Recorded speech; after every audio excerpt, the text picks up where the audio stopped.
Welcome to Live Up to Freedom. Thank you so much for joining me today on this beautiful Monday, March 23rd, 2026. If you're wondering why I am so orange, it's because right before I got to my computer, one of my blackouts fell from the window. So I'm getting light from outside, but that's all right. Just imagine that it's summer and I'm like overly tanned. Never happened. We are live on worldviewtube.com, worldviewtube Rumble and X account, worldviewtube app, which I always encourage you to install. If you haven't, it is for free, available on your app store. We're also live on X America News on X and live on my platforms on Facebook, X, Rumble, YouTube, and Substack. Join the conversation, as I always invite you to do so.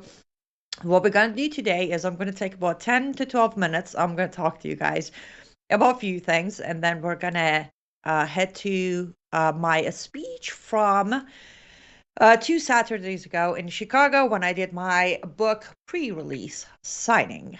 It was an amazing event. So we're going to go and watch that speech, which was about 46 minutes.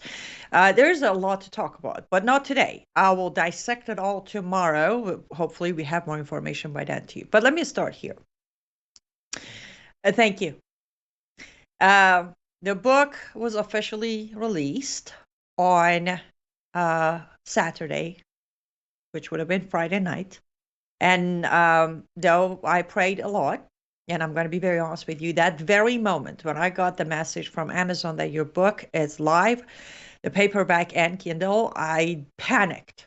No idea why. I guess this is what you feel with your first book or something, but I panicked. So I started praying. And I sent few private messages to friends to share the news with them. And of course, I think every author would like to, at some point, achieve a bestseller status somewhere. No, we didn't reach that, but it was so amazing that 2 days later, being today, The Architecture of Jihad is #1 new release on Amazon. And it is with great honor that it is also #6 on top 10 books on Amazon, on all platforms, on all formats in history of Islam. And this would not happen if one, it wasn't for Lord's timing, and two, for your absolutely amazing support. I think my face is expressing it way more than my words are doing. I am very grateful. I am so encouraged to know that people are actually hungry to know the truth and to gain the knowledge. And again, it has been only 48 hours. So if you haven't grabbed your copy yet, I encourage you to grab a copy of it off of Amazon. If you want a signed copy, that's my website with the extra cost of shipping. But on Amazon, you can get the paperback and the Kindle version. Many of you have reached out asking if there will be a hardcover. Not at the moment. I don't know if I even do it. But for those of you who asked if there will be an audiobook, I am working on that. As you can imagine, my day sometimes has only 1 hour left in it. And during that 1 hour, I do as much reading of it as I can. Now, mind you, between the accent and the speed, I need to be also mindful of that. So I'm working on an audiobook. It will be ready when it's ready. So that's for the first 48 hours report of, and many were concerned, why are you launching your book on a weekend? You won't be on air. You won't be able to do any media push. You won't be able to do any interviews. And it was all correct. But here we are on a specific category of Islam's history, being #6 in 48 hours, standing next to certain names that I never thought I would even be able to have them on my show, let alone my book cover being next to theirs, such as Dr. Bill Federer and Raymond Abraham, who is #2 and #4, and Dr. Bill Federer being #5. So I'm very honored. I'm very humbled. I look forward to the rest of this journey with Architecture of Jihad and the follow-up book that I have already started. You guys are amazing. I want to touch on a few things before I run out of my first 10, 12 minutes. The most important part, I released a Substack yesterday, Sunday, when I tried to explain, because some people were concerned with the policy of lifting sanction from Iran's oil to sell It was a valid concern. So I released a Substack to try to explain it from an unbiased point of view, as always, from a different corner that I stand and look at things. And within that Substack, I mentioned one of the reasons you feel like there's a contradiction. It's not a contradiction. It's that you need to understand, as I have mentioned last week on my show, you need to understand that this war we're watching, it has started as a common goal, common objective war of U.S.-Israel alliance against the Islamic Republic of Iran, but it shifted, it drifted. We are not aligned with our ally anymore. So they've been very clear about their objective from day one: topple the regime. End of the story. US, technically, we left the open door. We never gave an actual goal. There was never an objective nor a goal. It started with kind of the nuclear and then all of their missiles. And then we went for a regime change. We came back to not regime change. So with that being said, we kind of left that opening to lean anywhere we wanted to. That was yesterday. And of course, this morning happens when President Trump put out that truth social post. It's a fairly long one, so I'm not going to read through it. But basically, the gist of it was, yay, we're going to pause droning or attacking any of Islamic Republic of Iran's facilities and buildings and for 5 days, because we have reached a potential agreement with them. And then later on, it was expanded to we're negotiating, we're talking, on and on and on. That created another wave of what? Some said, somebody's convincing Trump to stop this without a victory. Some said this is another bluff. The narratives are always different. So I want to address my point of view or my stand on this. And I want to remind everybody, I have, from last year, 12 days war until today, I've been against U.S. getting involved anyways. This is no effect on what a great job our military has done, what an amazing achievement our men and women have achieved. This is just where I've been, so what I say, don't twist it. What I do understand is before this all started, when the uprising was going on, I put out another Substack saying there are only 3 possible outcomes from this uprising. Either people of Iran will raise up to a revolution and topple the regime in a longer period of time and much more casualties. Or the other option I gave in was foreign powers are going to get involved and hijack this revolution into something of what we witnessed in 79. Of course, back then I got a lot of backlash, but let's do this. Let's listen to literally 1 minute of this morning, President Trump cornered or caught by reporters at the airport, responding to whom he's negotiating with in Iran. Can we play that clip real quick? A top person, don't forget, we've wiped out the leadership phase 1, phase 2, and largely phase 3. But we're dealing with the man who I believe is the most respected and the leader. It's a little tough. We've wiped out everybody. Is that the Supreme Leader? No, not the Supreme Leader. We don't. Well, nobody heard of the second Supreme Leader, the son. Are these direct? We have not heard from the son. Every once in a while you see a statement made, but we haven't. We don't know if he's living. But the people that seem to be running it, and they seem that based on really facts, because things they've said have taken place. Mr. President, again. Mr. President, I know you support this. I don't want him to be killed. Okay, I don't want him to be killed. Mr. President, you deployed. Nobody wants to be that. Nobody wants that job right now. Nobody's exactly looking forward to being the head of that particular country. But perhaps we'll be able to. Let's dissect certain keywords. He's refusing to name the man, but he does directly says, I believe we're talking to the most respected and the leader of Iran. He's not naming him. Why? As he said, I don't want him to be killed. And then he goes on to say, nobody wants that job right now, but we might be able to help. I'm just going to rely on that 1 minute. Again, the whole thing is much longer. Most likely tomorrow we're going to get deeper into this. But quick notes. He hinted at possibly picking, remember the list they were reviewing, a more modern, a reformer version from inside. That's why the name is not being dropped. He knows very well if he talks about the leader he has picked or US has picked, the IRGC will take him out, knowing they're cooperating and they're planning a coup d'etat. So that's why the name is being kept secret. We, on the Iranian side of things, from Iran International to Radio Farda to the rest of us, we have a guess on who that name exactly is. Ghalibov is the name we're picking. Uh, but bottom line is, when I came out on set, I wasn't comfortable with Trump saying, I will pick the leader and we have a list. A lot of people said, you're getting ahead of yourself. This is just part of the 3D chess. Da, da, da, da. Well, today's sentences confirm what I said a few weeks ago. And again, tomorrow we'll dissect it. But for now, remember this.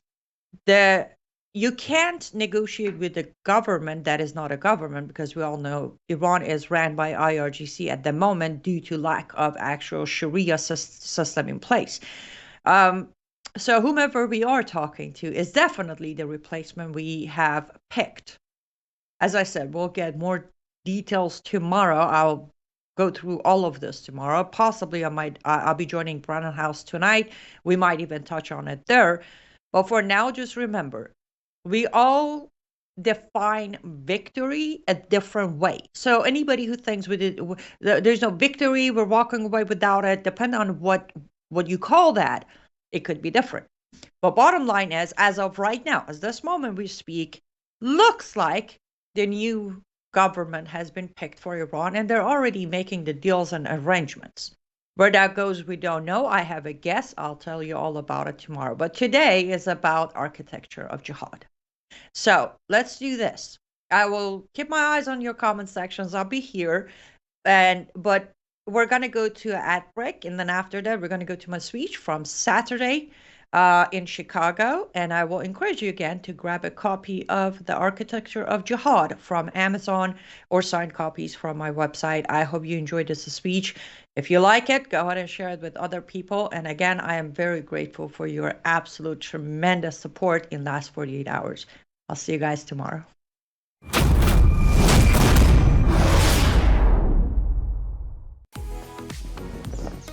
Life is too short to spend a single moment spinning in laundry worries. Take a load off your mind with the all-new Norwex Powerzyme laundry detergent. This natural detergent harnesses the power of enzymes and plant-based surfactants to leave fabrics fresh and clean without fillers, brighteners, synthetic fragrances, bleach, or harsh chemicals.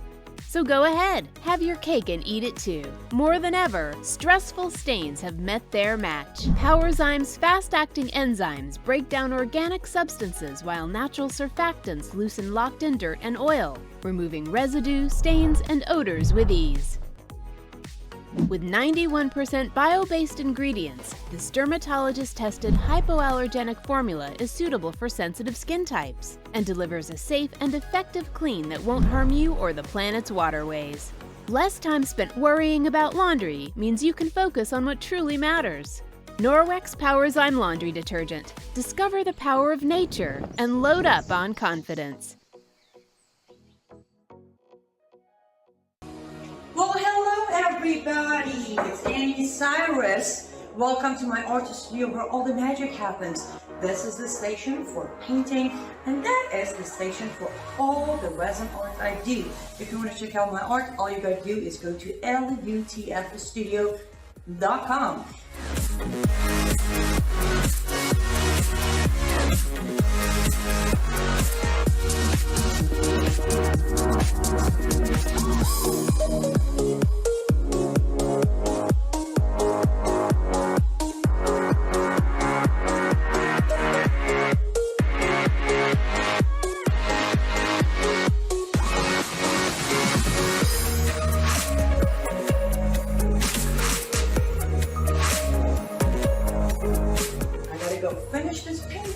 But I'm sure, or at least I hope, I'll see you at lutfstudio.com. So the next speaker is a dear friend of so many here in Illinois and of Illinois Family Institute and many other churches where we brought her in to speak. She is a former child bride from Iran, And she escaped there and got her legal citizenship in America. And then she went on to found Live Up to Freedom. And now she is a globally recognized author in the realm of politics on Substack, in like the top 30 or so, 30 or 40 globally. And so she is really in tune to what's going on in the Middle East and the threat of Islam, but she's very in tune to the threats to the church, and she's very passionate about it. And with that, I'd like to introduce, and let's give a warm welcome with a warning of what can happen if we don't implement these things. Please welcome Annie Cyrus.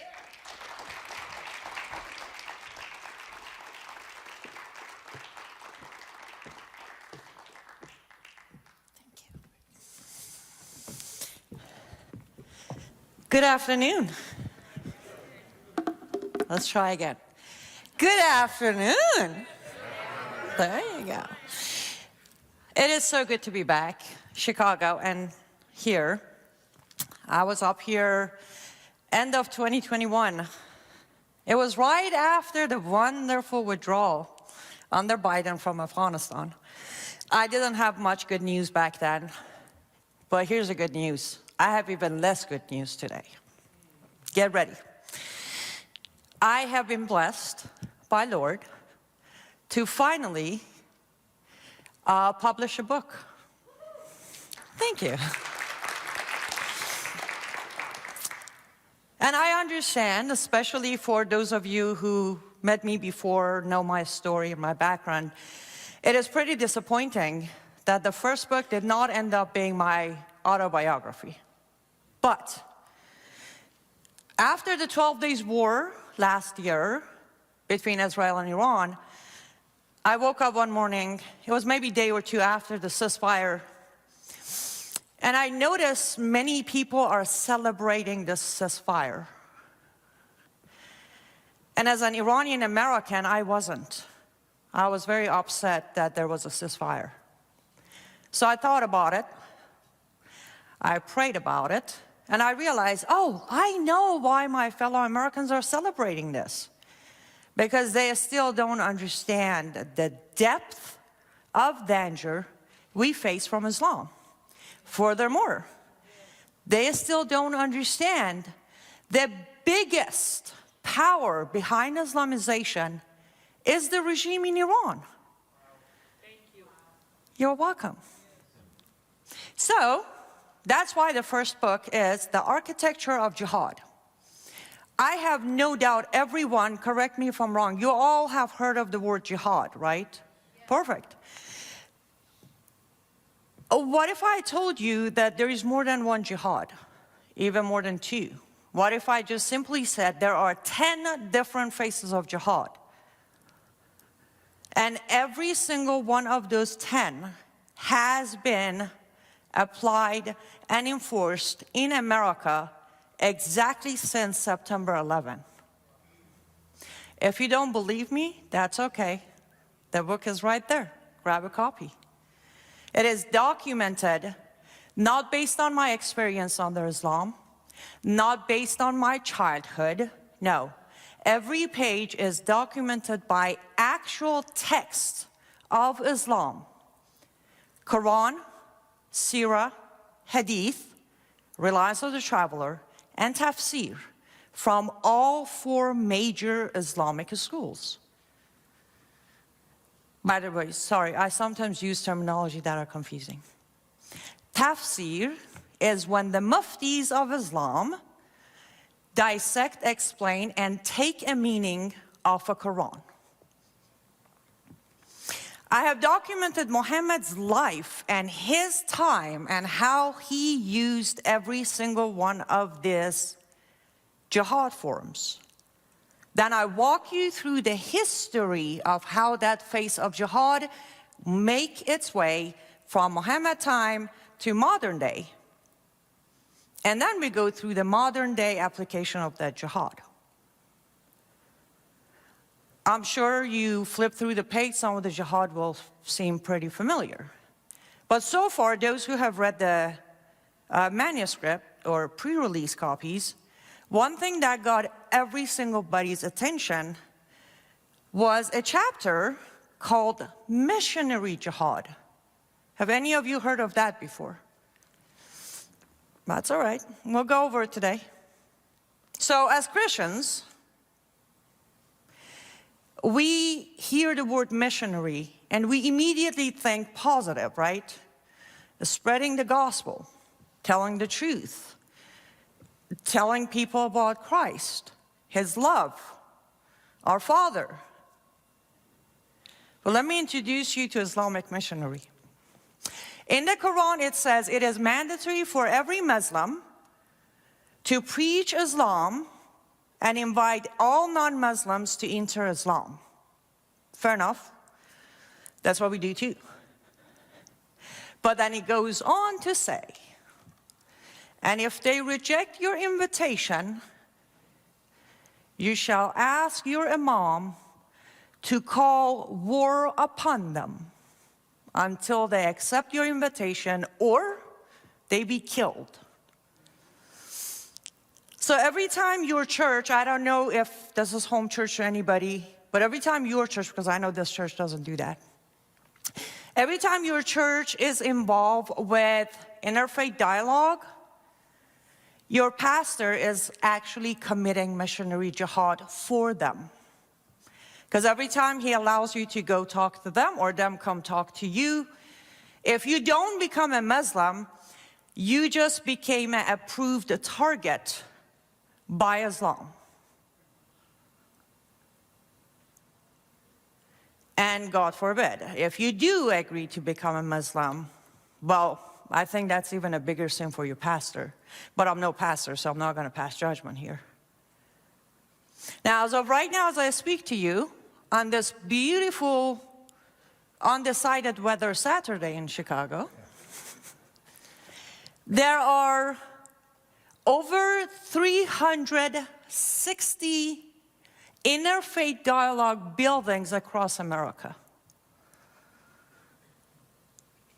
Which means over 360 churches in America have agreed to coexist with a mosque.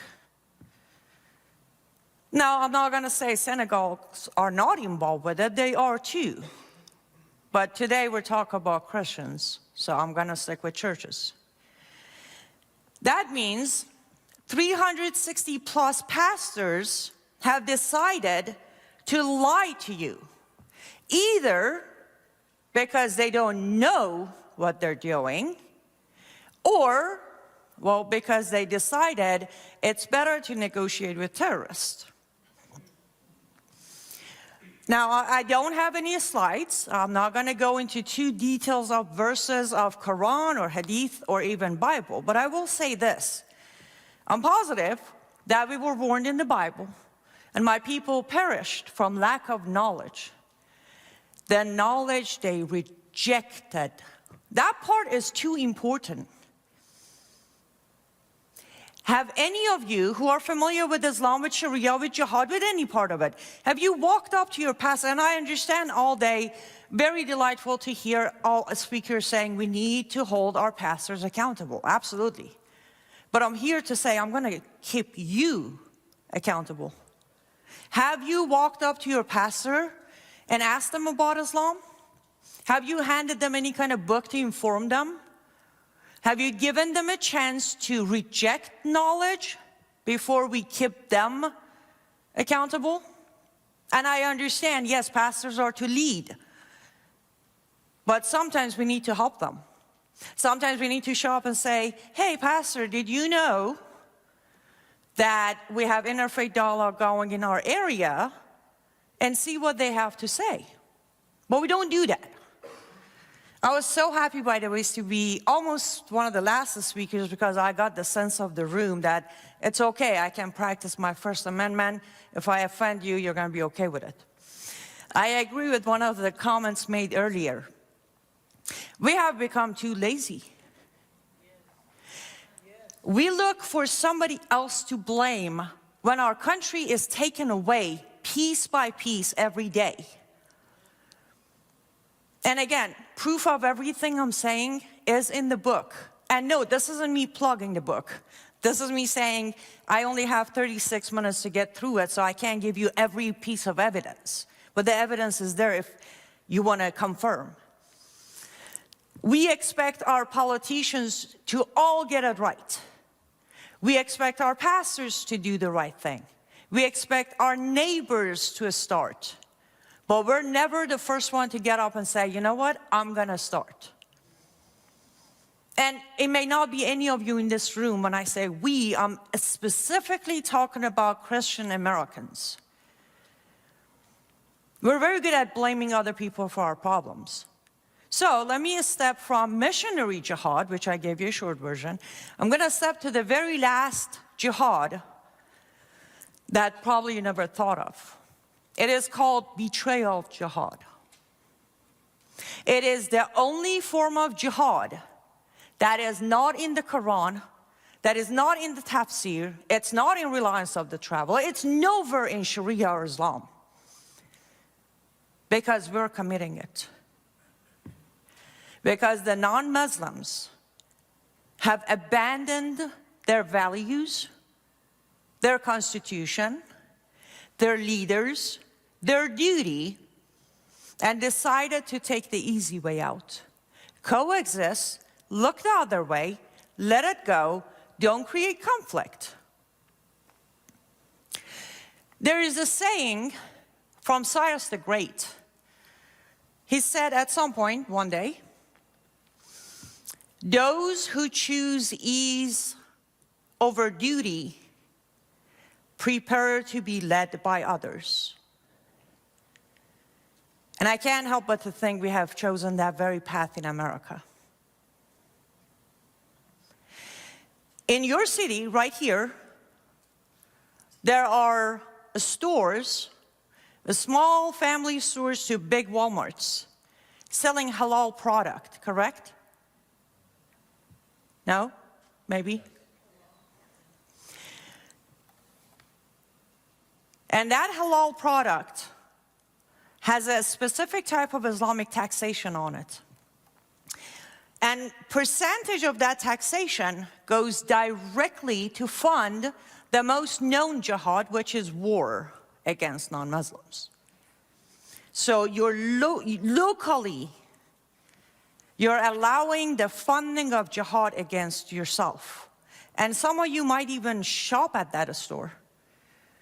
I personally know many Walmarts, people just shop at it.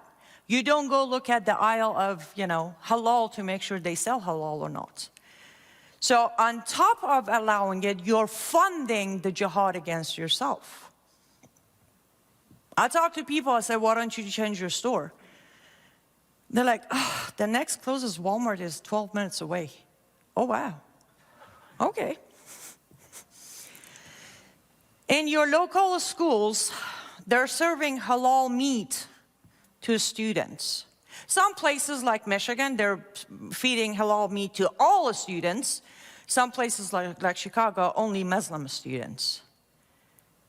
Which again means you are allowing it. We already talked about churches. Has anyone in this room heard of anybody walking from a church because that church was involved with interfaith dialogue? Because I haven't either. When you continue going to the same church that you know is funding, supporting, or enabling the enemy, and top of that, committing blasphemy, then you're part of that problem, aren't you? Because apparently finding a new church is too hard. And I get it, trust me. I had to search 10 years to find a home church. But I prefer not have a church than be part of a church that is allowing a conversation that is mocking Jesus Christ. I can go into that for another 2 hours, but I won't because that's not the topic today. But brief version is, if you study Islam, Jesus of Quran is nothing but a prophet, is not the Son of God. It was not crucified. And when he comes back, he's going to stand behind Muhammad, break the cross, and say, Muhammad, you lead the prayer. That is the Jesus of Quran. Now, if your church is involved with interfaith dialogue and you're still going to that church because it's more convenient, when they come for you, well, don't text me. I'm in hiding. And then comes to your children. May I honestly ask, how many of you in this room have taught your kids anything about Islam or Quran? Raise up hand. Not surprised there or there. Do you think that's a good idea? Do you think it is okay to hide the truth about Islam from your kids when you know for a fact 2 out of 5 schools in Chicago are sneaking stories of Muhammad into schools? Do you think it's a great idea to not get ahead of this and not tell your kids about Islam before they start talking to their nice Muslim classmate and from there sucked into the jihad movement? I recently released a Substack that was specifically about what we keep missing in America. They are recruiting our sons. We are having American-born Christian American sons recruited as jihadists. Do you know why? Because we took God off our schools, because masculinity is terrible, because our sons are lost to find an identity in America.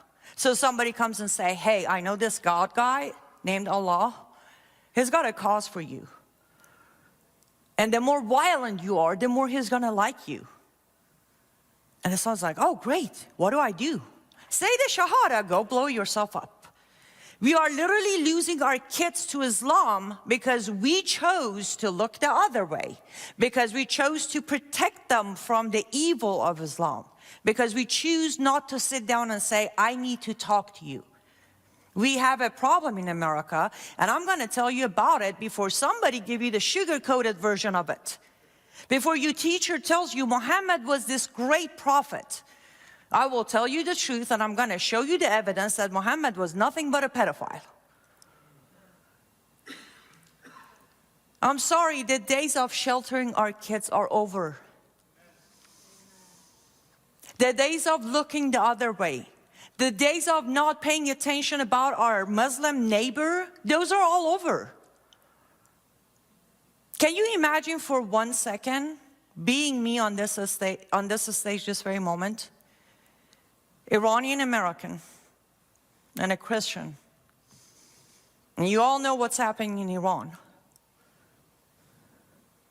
I could be one of those people out there hating on Trump, hating on American military, while taking advantage of my freedoms in America, defending the Iranian people under the layer of this war is killing Iranian people, right? And I don't think anybody would blame me. Would you blame me if I did that? Anybody? Would you blame me if I did that? Somebody said, yes, thank you, sir. You should be blaming me if I did that. And that's my point exactly. If I did that, you shouldn't give me a free pass. But you do. We do. All day long. We give Middle Easterns free passes because we don't want to be racist. We don't want to be bigot. We don't want to be privileged. None of that exists. I will tell you that many take advantage of your betrayal jihad. I came to this country 24 years ago. I showed up as an atheist with no hate for America, but no feelings for America either. But right here in Chicago, I was formed to understand you're either one of us or you're one of us. There was no other option back then. And this was only 24 years ago. I came in 2002, right after September 11. And somehow back then, people of Chicago were not giving me a free pass. They didn't think that poor Middle Eastern Muslim girl, they got it wrong sometimes. They said she's from Iraq. I was like, no, the one with the N at the end, Iran. Other than that, there was no free passes. Every year when I come back to Chicago, I see the change further and further and further. Chicagoans are becoming less vocal about issues because they don't want to be labeled. Let me step over here for a minute and get a little bit more attitude of a devout Christian. Which one do you prefer? The day you see our Father asking you, what is wrong with you? Why didn't you defend my laws over your land? Or do you prefer someone in America telling you you're a racist? Those are your choices.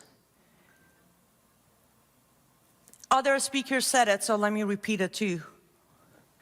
Our duty as Americans is to the Constitution. Our duty as Christians is to Christ and Christ only. Stop tiptoeing around people's feelings. You know who you are. You know your heart. There's no reason to worry about labels. Every time I'm called a new name, because I think they ran out of names for me, now they create new ones. Every time I'm called a name, I'm like, thank you. That means I'm doing it right. But if you keep committing what I call betrayal jihad, there won't be a town, there won't be a zip code, there won't be a state, there won't be a country for you to have anymore.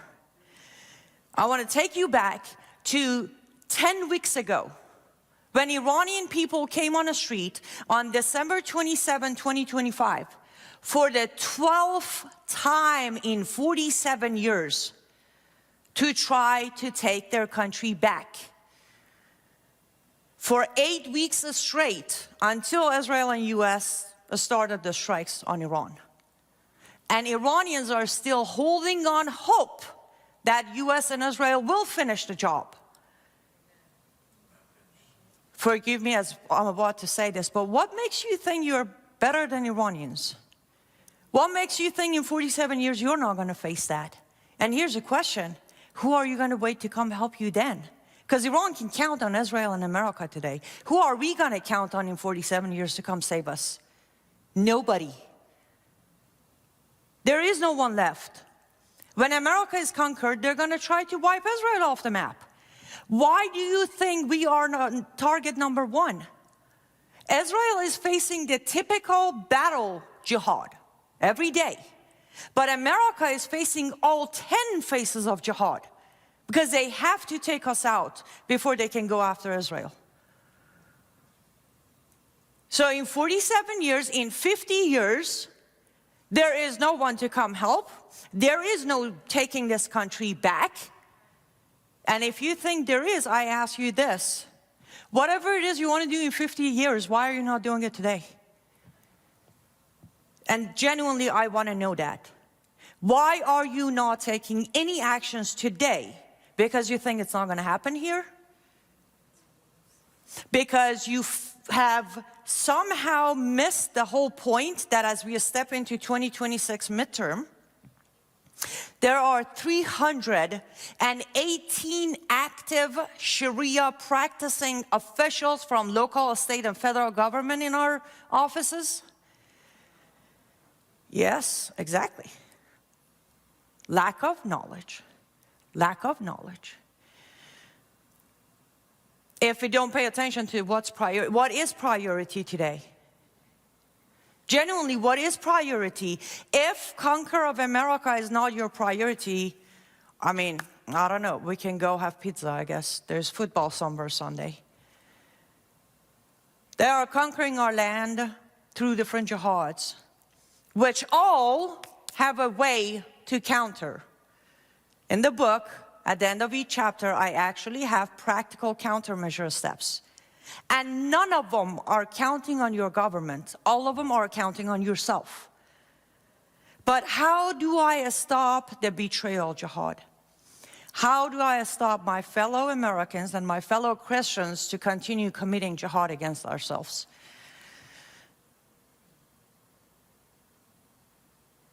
I can think of a few ways. Which number one is, of course, writing a book.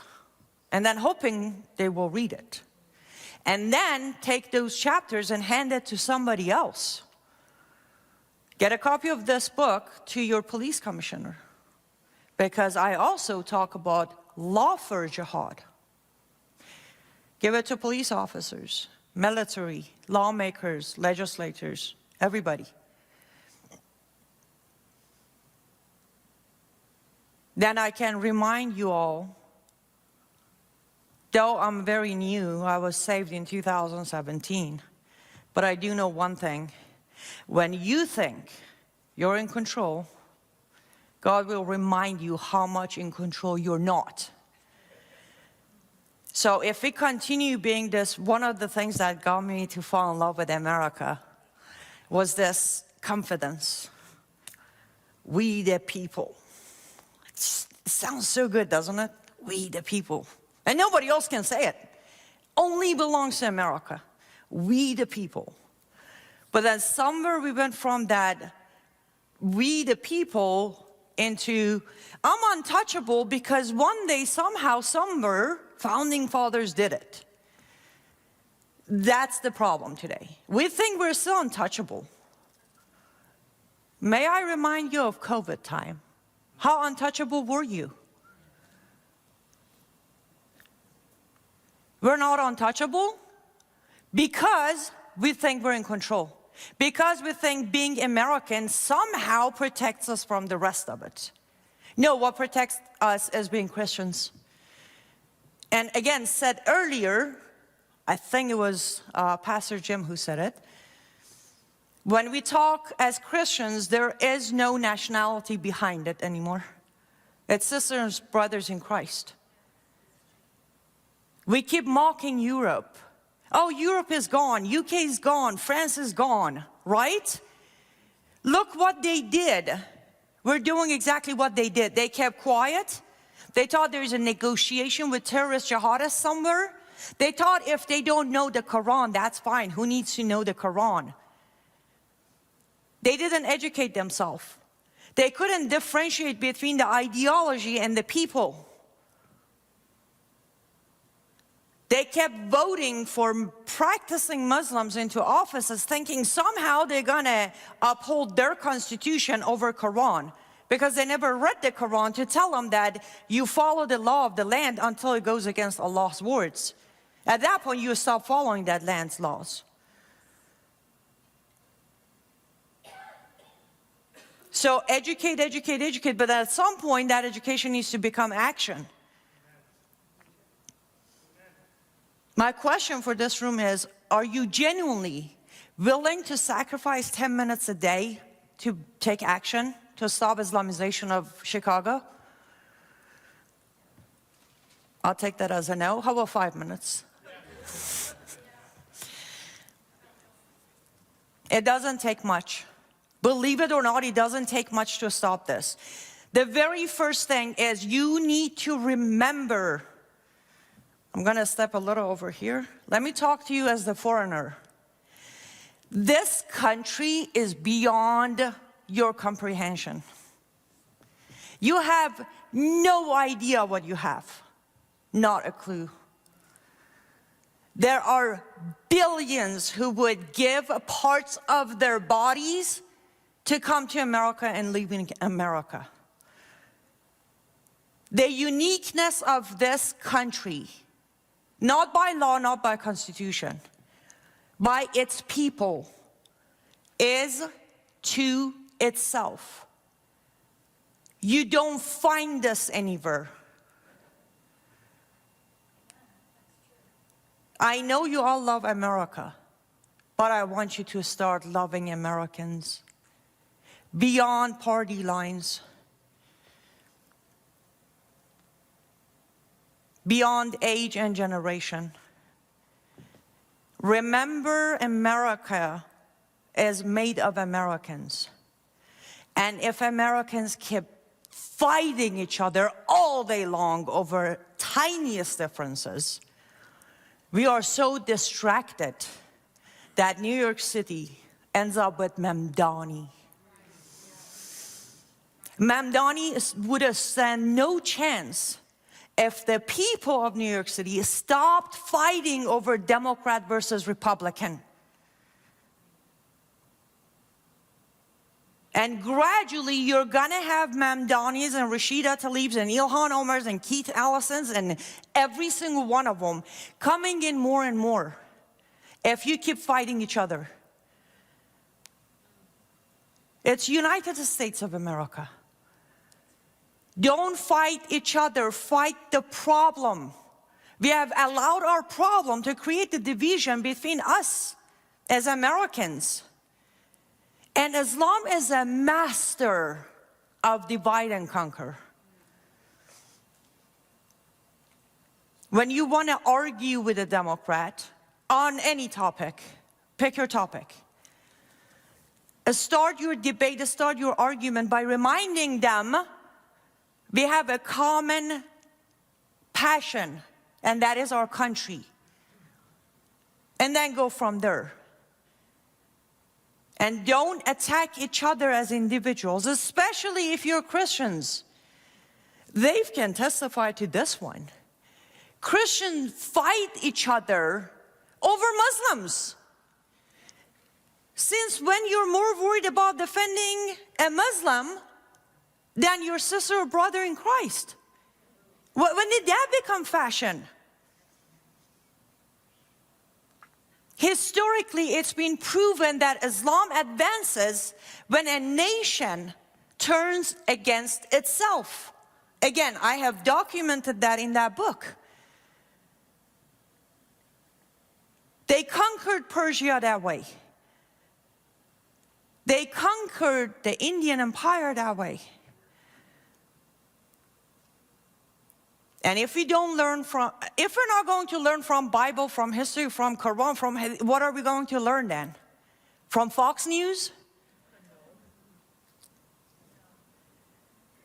So you need to go back before anything else, remember America, and then remember our founding fathers, and then remember the American values. United we stand. Isn't that an America thing? Right? In UK, they never said, united we stand. I don't know what they say there. You need to learn or relearn our values. As Christians, I guess, you need to remember, there is no bending God's law. Is there? Maybe no, there isn't, right? We don't bend God's law because it's more convenient or easier. And even though we are to love our enemy and love the sinner, not the sin. And love is everywhere when it comes to our message. But there's also the tables we're supposed to flip, aren't we?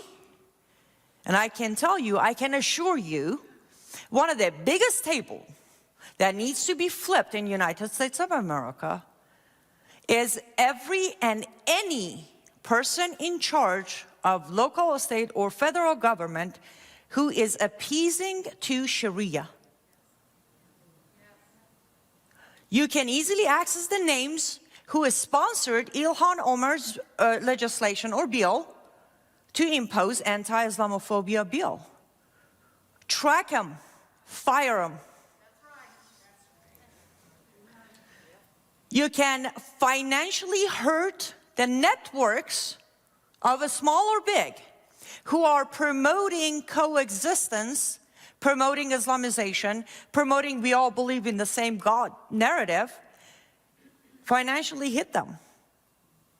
It's called boycotting. It's called taking 5 minutes out of your day to call their sponsors and tell them, if you continue sponsoring this network, I will boycott you. You've seen left do it to the right, haven't you? And why are we so shying away from their own methods and tactics? It's 5 minutes a day. Make a phone call. Because I can guarantee you, again, I'll remind you, Iranian American. Iran stands over 2,700 years of history.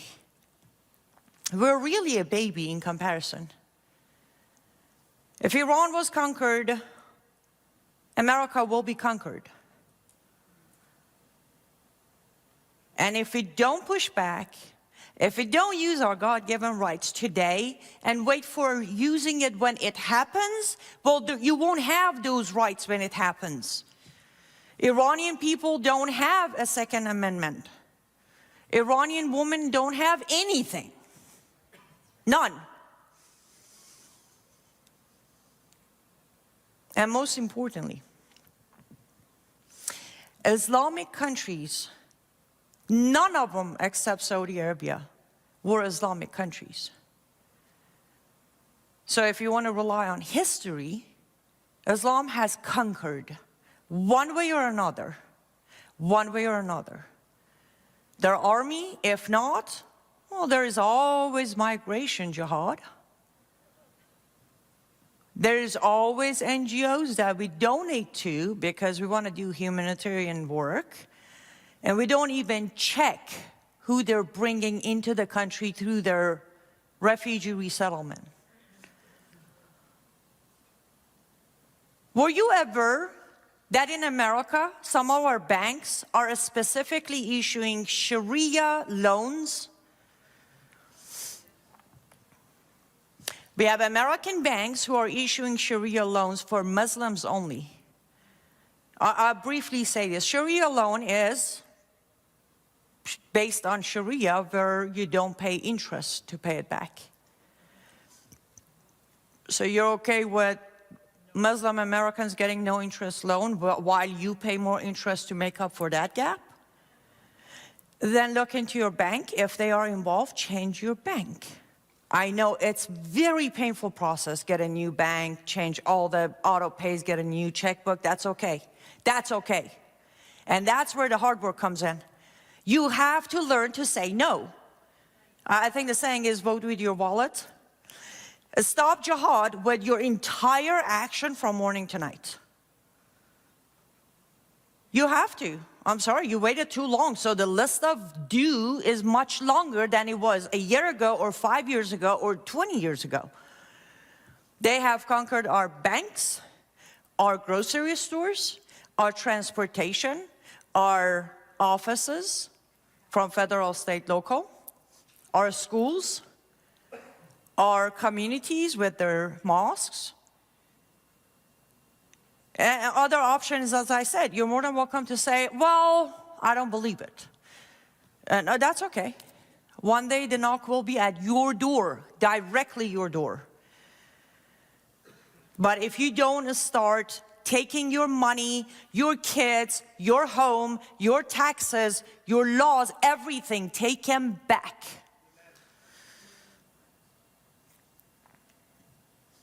I'm not so sure if I have shocked the room too quiet or nobody wants to actually get involved. That's why you're all quiet. I don't mean to shock the room. But if I did, well, you needed the shock. I released the Substack about a few months ago, listing the completely conquered cities in America. There are 18 of them. 18 cities in America are fully conquered. And then at the bottom, I listed the upcoming 10 by end of 2027. Chicago is the number 2 out of upcoming. And again, I invite you to, these are all for free on my Substack. You can read them for free. Read my Substack. I have the evidence why I think by end of 2027, Chicago will be conquered by Islam. Read them, you can believe them, you don't have to believe them. There's call to action to follow and stop the Islamization of just Chicago by itself. I understand the color blue of Illinois is catching a lot of eyes, but I want you to zoom in. It ain't blue, it's green. It started fainting into green 4 years ago. In about 2 years, it's going to be fully green, representing Islam. I'm sorry, at that point, you don't get to argue Democrat versus Republican. You get to argue American versus communist Muslim. That's going to be your argument by end of 2027. When all the candidates are going to pop up to start going for the general election of 28. You do have places in like online to track your candidates. You can see who's donating to them. You have no idea how much money is being invested in Illinois politics. No idea. CARE Chicago, that's Council for American Islamic Relations, CARE Chicago is the third most spending of CARE in America. And let me remind you, the main donor of Mamdani was also CARE. When he was elected, Linda Sarsour released a video and said, I was told to keep quiet until now. But now he has rise to power. I want to thank the Muslim community for their donations, but mainly, special thanks to CARE for putting in the majority of money that was needed for him to win. I don't know if any of you are even calling your local CARE to ask questions. I mean, I don't know, do you even have the address to your local CARE? You should. You should pull up the address, you should show up, you should ask questions, you should demand documentation based on court evidence. A lot of CARE lawyers are not lawyers. They never pass the bar. But they keep suing people.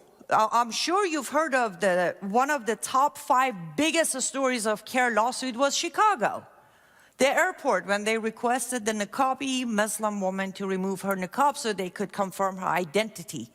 CARE sued the airport and won the case. These are, by the way, small pieces of my evidence as to how Chicago is conquered. Well, will be completed by end of the 2027.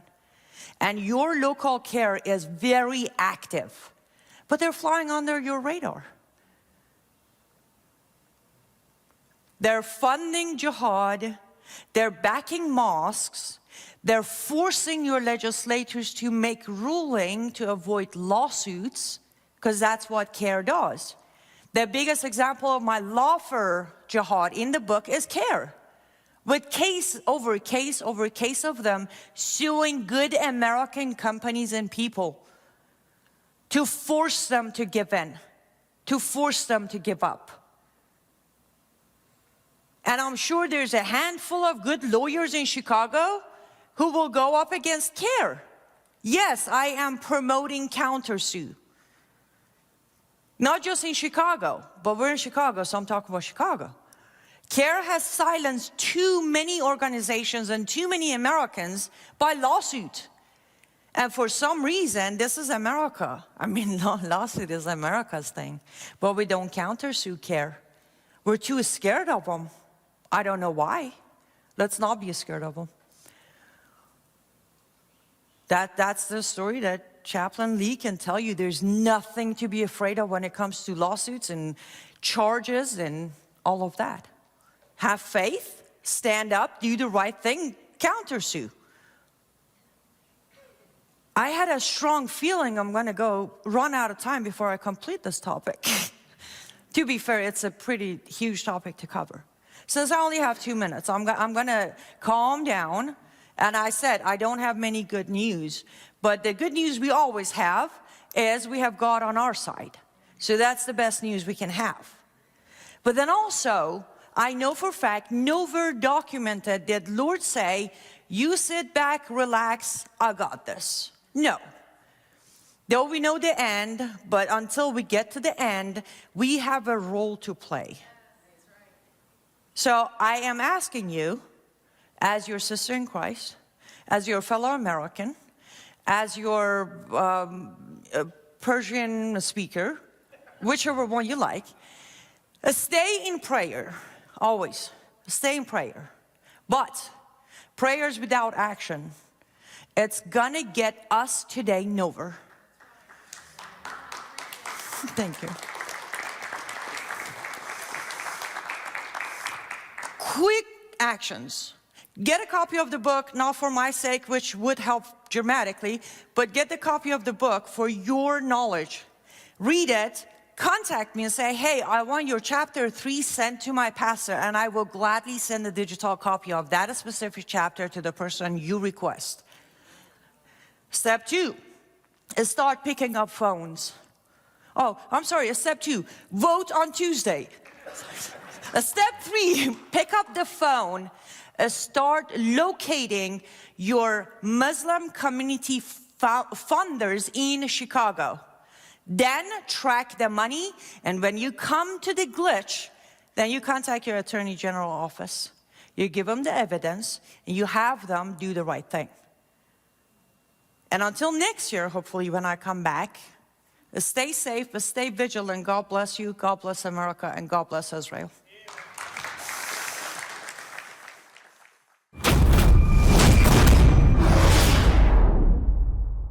You're watching Worldview 2, built on the 35 years of Worldview books, documentaries, research, high-profile interviews, and the radio and television broadcasts of Brannon House.